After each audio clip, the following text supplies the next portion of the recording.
പുതിനേര ഇല വെച്ചിട്ടുള്ള ജ്യൂസ് കഴിച്ചാൽ നമുക്ക് വളരെ നല്ലതാണ്. ഹെവി ഫുഡൊക്കെ കഴിച്ച് കഴിഞ്ഞാൽ നമ്മളിതുപോലെ പുതിനേല ഇലയും പിന്നെ അതുപോലെ ചെറുനാരങ്ങ ജ്യൂസും കൂടി ചേർത്ത് കഴിച്ചാൽ നല്ലോണം ദഹനം ഉണ്ടാവും. വയറിന് വളരെ നല്ലതാണ്. അതുപോലെ തന്നെ ചായ വെച്ച് കുടിച്ചാലും ഇത് നല്ലതാണ്. അപ്പം നമ്മളിത് വീട്ടിൽ തന്നെ ഒരു പുതിനേര തണ്ട് കുഴിച്ചിട്ട് കഴിഞ്ഞാൽ നമുക്ക് നല്ലോണം ഉണ്ടാവും. ഇത് നല്ല വെയിലത്തിരുന്നാൽ മതി.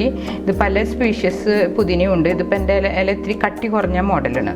ഇത് പുതിനേര ഇല തന്നെ വേറൊരു സ്പീഷീസാണ്. മാർക്കറ്റിൽ നിന്ന് വാങ്ങിക്കുക വെച്ചാൽ നമ്മളിത് മഞ്ഞളും ഉപ്പുള്ള വെള്ളത്തിലിട്ട് 15 മിനിറ്റ് വെക്കണം. എന്നിട്ട് വേണം കഴുകിയെടുക്കാനായിട്ട്. അങ്ങനെ നമുക്ക് ഈ പുതിനയില ചെറുനാരങ്ങ ജ്യൂസ് നമുക്ക് എങ്ങനെയാണ് തയ്യാറാക്കുന്നത് നോക്കാം.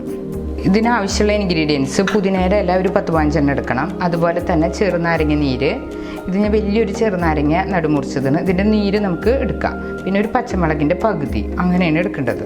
പഞ്ചസാര ആവശ്യത്തിന് നമുക്ക് ടേസ്റ്റിനനുസരിച്ച് ചേർക്കാം. മധുരം കൂടുതൽ വേണമെങ്കിൽ കുറച്ചും കൂടി ചേർക്കാം, അല്ലെങ്കിൽ ഇത്ര മതിയോ.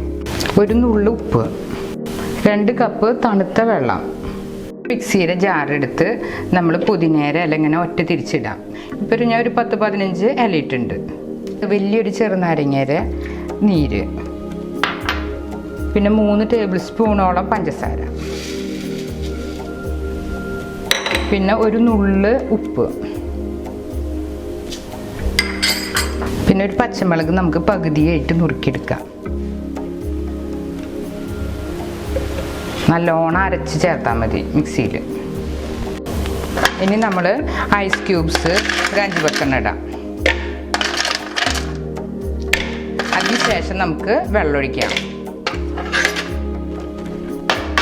ആദ്യം ഞാൻ ഒരു കപ്പ് വെള്ളം ചേർത്തിട്ട് നല്ലോണം അരച്ചെടുക്കുന്നുണ്ട്. എന്നിട്ട് നമുക്ക് അടുത്ത കപ്പ് ഒഴിക്കാം. നമുക്കിത് ജ്യൂസ് അടിച്ച് കൊണ്ടുവരാം. ഞാൻ ഒരു കപ്പ് വെള്ളം തന്നെ ചേർത്തോളൂ, പിന്നെ വേറെ ചേർത്തില്ല. ഇതാകുമ്പോഴാണ് അതിന് ടേസ്റ്റ് കിട്ടുന്നത്. 2-3 മിനിറ്റ് ഞാൻ നല്ലോണം അടിച്ചു. അപ്പോൾ നല്ലോണം ഇലയൊക്കെ നല്ലോണം അടിഞ്ഞ് ചേർന്നുണ്ട്. ഇനി നമുക്കൊരു ഗ്ലാസ്സിലേക്ക് മാറ്റാം.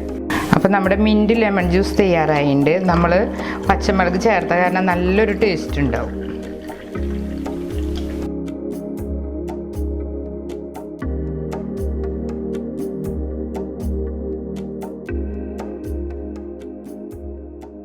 ഇതുപോലുള്ള പാചക വീഡിയോകൾ ഇനിയും ലഭിക്കുന്നതിനു വേണ്ടി ഈ വീഡിയോയ്ക്ക് താഴെയുള്ള സബ്സ്ക്രൈബ് ബട്ടൺ ക്ലിക്ക് ചെയ്യുക.